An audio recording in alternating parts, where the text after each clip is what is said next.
It was interesting timing. The reason I want to raise this particularly with personal experience of the case, I mean, I know there's all sorts of speculation about what really happened and was Henri Paul drunk and, why they took the route they did. It was completely circuitous. But David and I had personal involvement in it. Apart from the timing, which really screwed our lives over for about a year afterwards, about 2 months after her death, we had a mysterious phone call. And it turned out it was Mohammed Al-Fayed, who wanted us to go to Paris and look at some documents he'd been offered. So, at this point, we're living in a very remote farmhouse. Black Ritz Mercedes comes to pick us up and take us to Paris, and almost crashes twice. So that could have been a good headline. Anyway, we look at the documents. He's been offered these for sale from a guy who's very vague about how he got hold of them. Oswald Lewinter. That's the one. These were documents purporting to prove that there was CIA and MI6 involvement in Diana's death. And they looked good.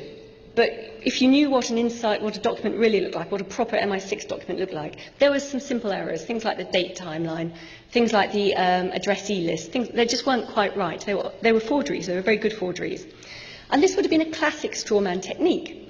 Al-Fayed was asked for $20 million for these documents and probably would have paid if they were real, because he was desperate to prove that there was a plot against his son and his possible future daughter-in-law.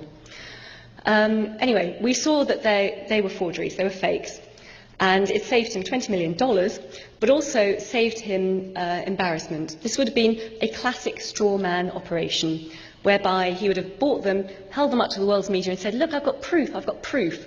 And then the authorities would have turned around and said, look, it's so obvious, look at these simple errors, of course they're forgeries. You can imagine what would have happened. Anything else he ever found out, he would have been dismissed as a fantasist. So, his entire campaign for justice for his son would have stalled pretty much before it started. Anyway, as the lady down there said, the guy who was trying to flog him these documents was a well-known con man called Oswald or Oscar Lewinter. He was also notoriously an MI6 agent. He was quite well known. Most agents were pretty, their identities were quite tightly held. He was pretty well known, though, because he seemed to get involved in all sorts of dodgy activities. So that, to us, proved that there was an MI6 interest in this.